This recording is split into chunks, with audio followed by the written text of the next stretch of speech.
Welcome back to Intro to Stats. Today we're talking about the steps for hypothesis testing, and this will build on some of the foundation that was provided in the last video and give a practical introduction with the z-test. In the last video, we talked about what is a hypothesis, and we talked about how it's a testable, falsifiable statement. We also talked about how to construct that hypothesis and then set the alternative and the null hypotheses. And we talked about how the alternative and the null hypotheses should be mutually exclusive, meaning that if the alternative is true, the null has to be false, and there's no way that they could both be false at the same time or both be true at the same time. So if one is false, the other has to be true. Additionally, we talked about how between the two hypotheses, the alternative and the null, we should include all possible outcomes. And we'll talk more about that here in a moment as a review. Additionally, we talked about directional and non-directional hypotheses and how these are also talked about as one-tailed and two-tailed. So if you're not familiar with this terminology, you'll need to review the material, go back to that previous video before you move forward, because I'm basically assuming that you know this throughout this video. When we go to do a hypothesis or test a hypothesis, there are 6 steps, and the first step is to state the hypothesis. So the good news is you've already done that. We practiced that in the last video. We then need to select the statistical test. You've been practicing that for a while now. And then we need to check the assumptions. This part will be new, and the assumptions depend on the test. So one sample z-test has a particular set of assumptions. One sample t-test has a particular set of assumptions, although they happen to be the same as the one sample z-test. Independent t-test has its own assumptions. Dependent t-test has its own assumptions. So each time we do a test, we'll talk about what are the assumptions for that test, and then how do you check them. And we won't go into detail on checking assumptions in the undergraduate course, but we'll familiarize you with how to check those. And then if you decide to take a more advanced stats course or graduate stats course, you'll go into assumption checking more at that point. Once we check the assumptions and we know that the test that we intend to do is reasonably well supported, then you can set the criteria for a decision. This is often talked about as your critical value, and depending on the test you're doing, you may refer to it as z-critical or z-crit, t-critical, t-crit, and so you can be more specific. Often when I'm writing questions, I'll be a little bit vague, and I'll just say, please provide the critical value. Not to make it harder on you, but because if I said, please provide the t-critical, then that would tell you what test you're doing, or at least give you an idea of which test you're doing, because it would have to be one sample t, independent t, or dependent t. And in fact, if I said, please provide z-crit, then it would have to be the z-test. So that would then potentially give you an answer to one of the other questions where I ask you what test are we performing. So because of that, I'll be a little bit vague and I'll say, please provide the appropriate critical value or the cutoff value for this test. Once you set the criteria, then you compute this test statistic. This will be for the test that you decided to do. So this will be z obtained, t obtained, any of those. Again, I'll be a little bit vague with the wording. I'll say, please provide the test statistic, the obtained value, something along those lines, so that I don't give away what test it is that you're performing. And then in step 6, you use the information from step 4 and step 5 in order to make a decision. And we're going to talk about each of these steps.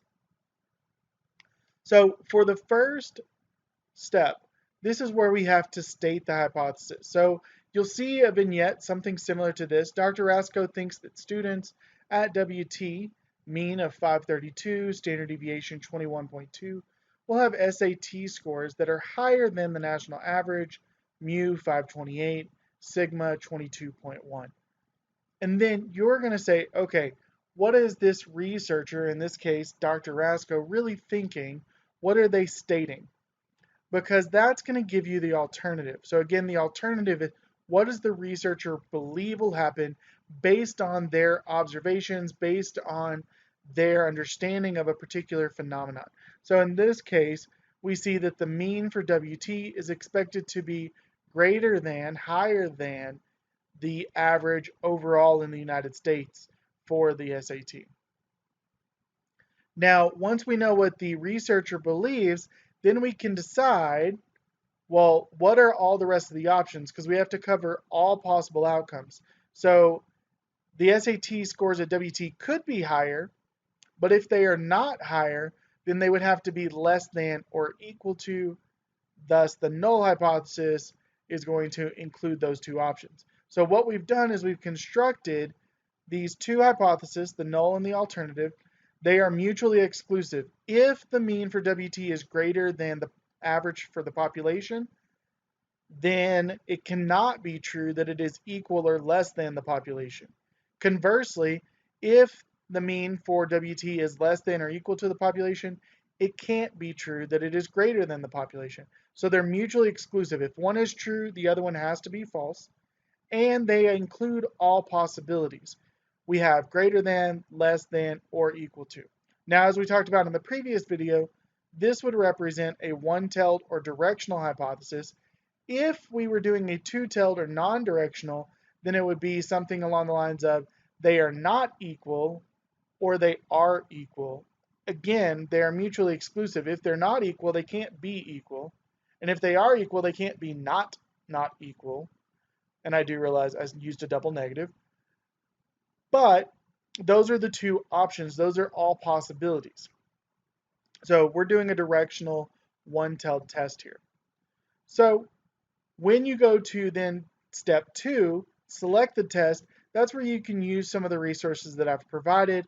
And you've seen this before in one of the previous lectures, but I just pulled this slide. So we can use the visual to determine, is this comparative, is this associative?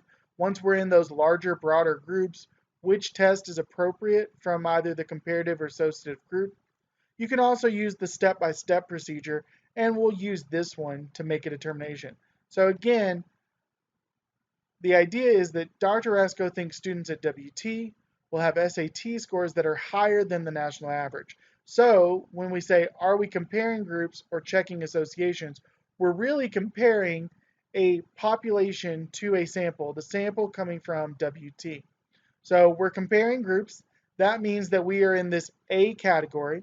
So then the question is, well, how many groups, samples, conditions are we using? We're really only using one sample, the sample from WT. We're comparing it to a population. So if we have one sample, we're comparing it to a population, then the last question we have to ask to select the correct test is some form of variability known for the population? Do we know variance or standard deviation for the population? Do we know sigma or sigma squared? In this case, we do in fact have sigma. We have the standard deviation for the population. Because of that, we can perform the one sample z-test. Now, this part is new. So all the rest of that, if it felt like I was going through it, that's because we've really talked about all of that in previous videos. And you need repeated exposure, especially in statistics, for it to stick, for you to eventually understand it. That being said, if I felt like I went through it somewhat quickly, you may want to pause the video, go back to your notes, revisit earlier videos, revisit earlier homework assignments, in-class practice, that type of thing, so that you can decide, what are we doing, how are we doing it, and why did that feel a little bit quick? So hopefully it all felt familiar, and slowly it will all feel familiar. So you're not alone if you're not quite there yet. I guarantee it. So I'm going to move forward though, and I will try to slow down a little bit because this part is new. So step 3, we're checking assumptions. And there are 3 assumptions for a one sample z-test. The first one is what's called normality. And by normality, what we mean is the scores, or technically the error within the scores, are normally distributed. And you've seen this before. We talked about the normal distribution. We also talked about how really, even if the original distribution was not normal, when we do the sampling distribution, the sampling error, the difference between each sample and the mean for all the samples, the grand mean, is going to be normally distributed. So More often than not, we can somewhat assume this to some degree, assuming that we have a reasonably large sample. However, we can also check it by checking the original scores to see if they're normally distributed, or by checking the error to see if that is normally distributed, which would actually be the more appropriate part. In an undergrad stats course, you can just look at a histogram of the scores and generally get a sense. Do we have this normal distribution where most of the scores are at the mean? The mean, median, and mode are relatively equal to each other. In a perfect normal distribution, they should be absolutely equal to each other. And the scores are symmetrically distributed around that center point, where half the scores are above it, half the scores are below it, and they are symmetrically distributed around it. In addition to normality, we also have random sampling. So was the sample randomly selected? And here we don't see any reference to that, right? So Dr. Rasco thinks students at WT, we have their mean will score higher than the national average. We have the mean for that. We don't know how we got this sample from WT. If that sample is biased in some way, we really can't do this test. Additionally, the scores should be independent. Again, how did we come by these scores? So really, to answer these, we would need additional information to know, was the sample random and are the scores independent from each other? So all the students at WT, are their scores separate from each other? So we could be more complete in the way that we word this. So Dr. Rasco thinks students at WT have SAT scores that are higher than the national average, mu 528, sigma 22.1. He randomly selects 100 WT students. Now we have an additional piece of information, and he has them complete the SAT individually in a testing center. When we see randomly selects, we now know for certain that we have a random selection, random sample of 100 WT students. And 100 WT students, if we truly had a random 100 WT students, should do a pretty good job approximating, representing WT. Additionally, we see that these students are tested individually in a testing center. The reason this is important is if the students somehow can influence each other's scores, pass answers to each other, help each other cheat, we don't get a true sense, an unbiased sense of how is WT performing. It's possible that if their score is higher, it's higher because they're really helping each other on the items that they know. That's not fair to then compare them to the broader population. So when we see these types of things where they're tested individually, their scores aren't connected in any way, then we can meet that independence assumption. The fourth step is we have to set a criteria. And so we still have this, I'm just providing this information as a reminder. And to set the criteria, one, we need to know the alternative and null hypotheses. And in particular, what we're looking at is what is the symbol that was used. So here we say that the mean for WT should be greater than the population mean, greater than mu. Well, if it is greater, then it should only be true in one direction. Thus, we have a directional or a one-tailed test. So when we look at the critical values for Z, and these are provided in the formula sheet for exam 2, we now know that we are interested in the one-tailed or the directional options here. Now, we still need one more piece of information. We need to know the alpha level. And we'll talk more about what alpha is exactly in a little bit, but typically this is either provided in the problem or you will assume that alpha is equal to 0.05 because that is within the field typically the norm. That is typically the cutoff. That's the critical value that we want to reach. So you might see in a problem where alpha equals 0.05 is explicitly added. And I won't do it to trick you, but I will do it to make sure you know how to use this table. Occasionally you'll see in alpha something different than 0.05. So then you would go to the appropriate column for whatever alpha level we're using. So if we're using alpha 0.01, for instance, you would go to the third column and find that the critical Z for that is 2.33. In this case, though, alpha is 0.05, so the critical value is going to be 1.65. Now, that will either be a positive 1.65 or a negative 1.65, depending on the direction. Because it's one-tailed, because it's directional, we need to determine which tail are we interested in, the positive tail or the negative tail, and we'll talk more about that with a visual here in a moment. Once we have the critical value, then we compute the obtained value, in this case z obtained, and what we're going to do in the decision is compare the critical value and the obtained value to see, is the obtained value rarer, less likely, more extreme than the critical value. If it is, we will end up rejecting the null and saying that our data is consistent with the alternative. So the formula for z obtained is provided in the formula sheet for exam 2, so you should see that it's identical. So z obtained is equal to the mean for the population. Here I've used x bar, but that's the same as that capitalized italicized m. So 532 is what's going to end up going in there, minus mu, the mean for the population. 528 is what's going to end up going in there. And then we're going to divide that by the standard error of the mean. The standard error of the mean is an approximation for the variability in the sampling distribution. So how likely would we have gotten this sample basically by chance if things were random?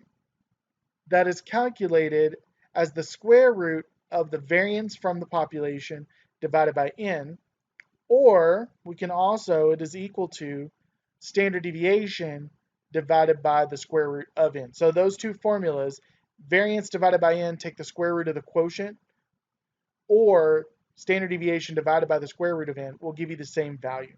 So in this case, we're going to start plugging in some numbers. So to get the denominator for z obtained, so again, numerators are the ones, the top part of your division, denominator is the bottom part. To get that, we need to calculate the standard error of the mean first. So our standard deviation for the population was 22.1. We are going to divide that by n is 100, and when we divide the standard deviation by the square root of n, we get 2.21. So that is our standard error of the mean. That is going to become the denominator for z obtained. So now we plug in the rest of the numbers because we have everything we need. The mean, x bar, which again, capitalized, italicized m is the same thing, they're interchangeable, is 532. The mean for the population, 528, so that's mu. We're going to take the difference, we put it in parentheses so we know to do that first, because otherwise we would do the division first. So parentheses, order of operations, parentheses first. So we now have 4 divided by 2.21. The quotient for that is going to be 1.18. So now we know our critical value, we know our obtained value. We're going to use them together to make a decision. So our obtained value was 1.81. Our critical value is 1.65. Now, if we look at this, I mentioned that we need to know, is that critical value really positive or is it negative? Because it's possible that we obtain a significant difference, but it's technically in the wrong direction, and we were wrong. Our observations of the world were completely opposite. In this case, if that were the case, then what basically would say is that the mean for WT is actually less than, significantly less than mu. Had we used a non-directional test, we potentially would have found that. Or had we done a test in the different direction. So in our case, we think that mu is going to be less than the mean for WT. If we say the mean for WT minus mu, if we are right, then it should be that the difference between WT and the population is less than 0, because WT should be larger. If I subtract a smaller number from a larger number, I end up with a positive number. I end up with a number that is greater than 0. So I can then add, be more specific, and say z critical should be a positive 1.65. Then I can visualize this. So we know the z distribution is a standardized normal distribution. It centers around 0. That would say there's no difference between the sample and the population. It would fall at 0. We are setting the critical value at positive 1.65. To reject the null, we need our obtained value to be more extreme, in this case greater than positive 1.65. We find that in fact our obtained value of 1.81 is more extreme, greater, beyond, rarer, less likely than our critical value of 1.65. Thus, we would end up rejecting the null hypothesis. Now, when we go to report the statistics, we can also report an effect size. The effect size is going to remove the impact of the sample size. So here, we basically are taking the difference that we obtained, 532 minus 528, and we are dividing by sigma. We're dividing by the standard deviation of the population. What this tells me is that difference that we obtained, that 4-point difference, is 0.18 standard deviations. So we're just saying, what is the difference relative to the variability in the sample, relative to the average variability, technically in the population? So when we look at this, we say there is a difference of about 0.18 standard deviations. So that would be Cohen's d. We can then use all this information to report our results. And we could say something like students at West Texas A&M University, N was 100, so we had 100 students in our sample. Mean 532, standard deviation 21.2, performed better on the SAT than the national average, mu 528, sigma is 22.1, z, that's the z obtained, the actual value, 1.81. We don't have to say z obtained. We know that you're going to report the actual value. This p-value is the probability of the outcome. We don't know the exact probability. We could do it. There are certain statistical programs that would provide that. But we do know that it has to be less than our alpha because we rejected our null. So we know that the probability of our obtained value of 1.81 is less than the probability for the critical value. In that case, it's based on alpha. And then we report the d, the effect size of 0.18. It is important that 0, remember, if there's a 0, it represents that the number could be greater than 1. A probability can never exceed 1, thus we don't have a 0 in front of 0.05. We could have a difference, an effect that is more than 1 standard deviation, thus that could exceed 1, so we have 0.18. We could also put in a nice little visual, and we can represent those scores there, and this gives you an example. And you can do that pretty easily. If you go to insert in Excel, you can insert a bar chart or a histogram or things like that with a little bit of work. So we went through the test with it being directional, but what if it was a non-directional test? So if we change the wording, instead of Dr. Rasco thinks WT students will score higher, it was just that there may be some difference, we see that change down here where we add the non-directional option. And so this would be the alternative hypothesis if we were doing a non-directional. So now, instead of the mean for WT is greater than mu, it's that the mean for WT is different from, not equal to, mu. Well, that then impacts the critical value of z. So our obtained value will stay the same, right? Because our mean, standard deviations, all those things have stayed the same. So our obtained value is going to stay the same, but our critical value could change. So now we're looking at the two-tailed row. Alpha is still 0.05. And what we now find is that Z critical is 1.96. Now, when we are doing a two-tailed test, Z critical is positive 1.96 and negative. We're looking at both tails in this distribution. And anytime that we do that, our critical value will be greater, will be larger in absolute terms than the critical value if it was a one-tailed test. So we move from 1.65 to 1.96. This means that our criteria for significance is going to be more conservative. It's going to be harder to find significance with all things being equal. So now instead of 1.65, we have positive 1.96, negative 1.96. Again, two-tailed test, non-directional. We're looking in both directions, but it has to be more extreme. So if it falls between negative 1.96 and positive 1.96, it's going to be not significant. We're going to fail to reject the null.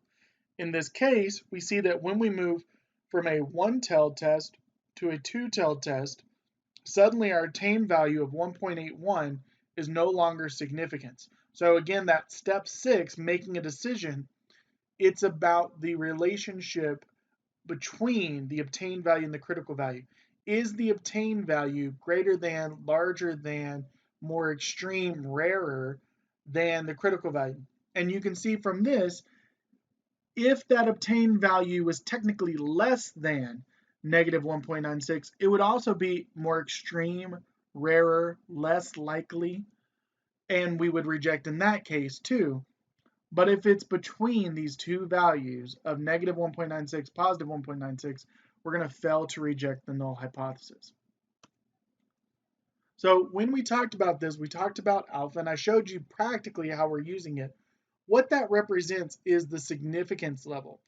So significance level is the probability of rejecting the null hypothesis if it is true. So this is basically our comfort level with rejecting a null hypothesis when we shouldn't. If the null hypothesis is true, we should fail to reject it. We should not reject it. If we reject it when it's true, we've made an error, and our alpha level is our comfort with that. Beta is the probability of failing to reject a null hypothesis if it is false. So here, we still have an error, but in this case, we fail to reject the null hypothesis even when we should have rejected the null hypothesis. So let's make this a little more concrete. So there is some reality out there. We hope our study gives us some insights to what's really going on in the world, but sometimes our data are flawed, errors happen. Sometimes it's due to bias, we hope not, but sometimes it's just because due to randomness, things can happen. So there is a reality out there. In reality, the null hypothesis is either true or false. And then we make a decision, and we can fail to reject the null, or we can reject it. If we fail to reject it when it's true, it's correct, right? We should keep that because it is a true statement. We should fail to reject it. We should retain it. By contrast, if we reject it when it's true, then we've made an error. That's the alpha area based on our significance level. This second row here, if the null hypothesis is false, right, we should reject it. Thus, if we do reject it, it's correct. That's that bottom right quadrant that we see. If we fail to reject it when it's false, then we've created a type 2 error that's related to beta. So let's use an applied example.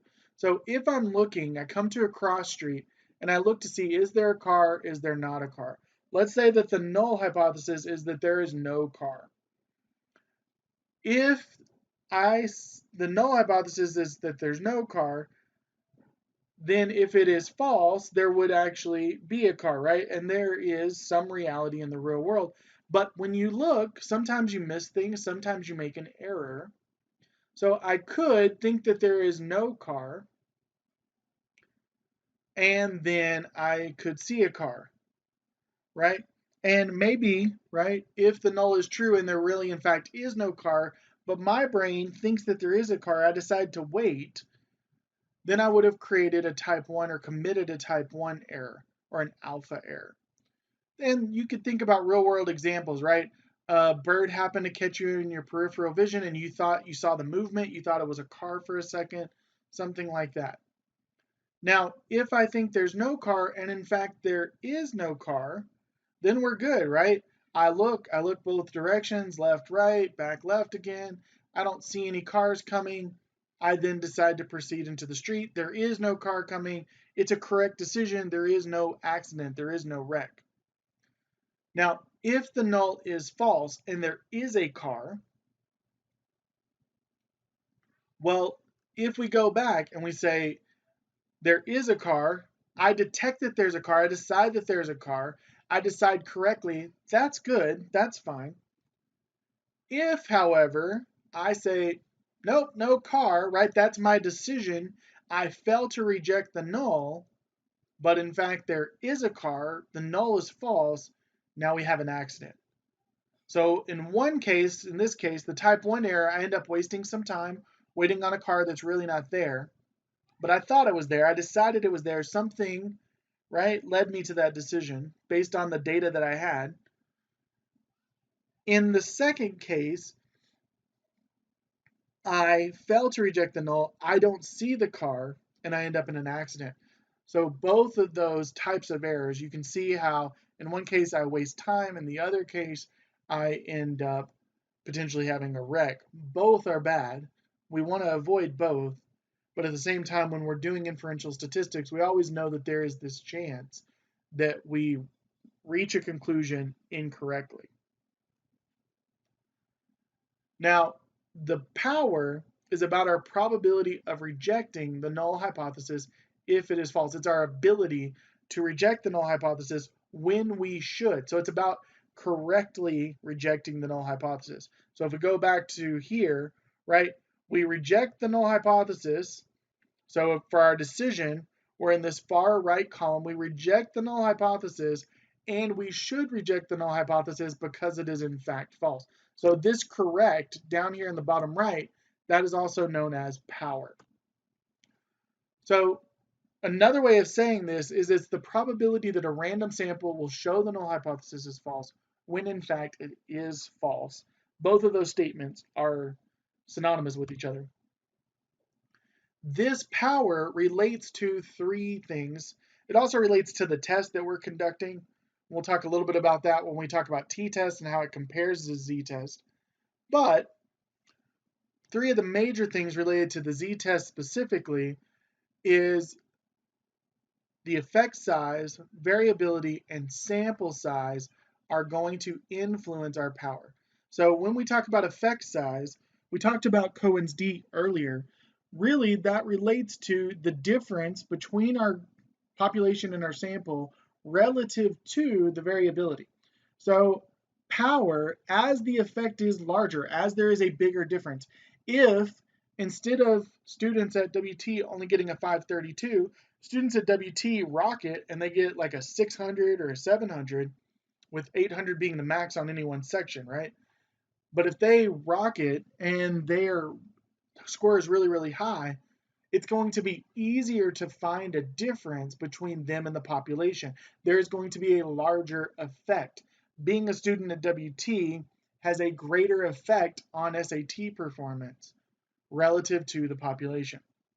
So we can see here that as the effect size goes up, the obtained value for z will also go up, because if your numerator gets larger, as the difference gets larger, the quotient, right, z obtained, the outcome, is going to also get larger. Now, if we look at variability, if variability is larger, right, if there's more variability in the test, and sometimes we do this by accident, we create scenarios where variability is introduced that we can't explain. And maybe it's something as simple as letting people take the SAT while there's a TV on distracting them. Well, now I'm not getting a true measure of their ability, their performance. I'm getting a measure of their knowledge in this area, plus their attentional control, plus maybe their interest in the show. There's a number of things that are influencing it. Well, those things, attentional control, interest in the show, probably aren't relevant to whether they're a WT student or not. I've introduced variability that I can't explain, it's basically error. As that goes up, the denominator is also going to get larger. And if the denominator gets larger, the quotient is going to be smaller. So as your effect size gets larger, z obtained will be larger. As variability goes up, your z obtained is going to go down. And some variability has to happen. It's going to happen naturally. But if we do a poor study design where we do data collection online, we can get a lot of people really quickly. But the problem is potentially those individuals are distracted with things in their home, their spouse is talking to them or their partner. Maybe they have kids running around. I don't know what's going on in their home. Those are things that I'm not really interested in. I'm not studying. I'm not controlling for. Because of that, it's going to make it harder to find an effect. Z obtained is going to ultimately be smaller. And then the last thing is sample size. All things being equal, if I increase the sample size, right, as n gets larger, as I have more people, then the error term, the standard error of the mean for z obtained, is going to get smaller because I'm dividing sigma, I'm dividing the standard deviation by the square root of n. So as that gets larger, this quotient sigma divided by the square root of n is going to get smaller. So then when I do the next step and I say, well, divide the effect by that error term, I'm going to find that because I'm dividing by a smaller number, z obtained ultimately ends up being larger. So we can use the formula to understand the factors that are influencing power and the factors that are influencing our ability to reject the null hypothesis if it is in fact false.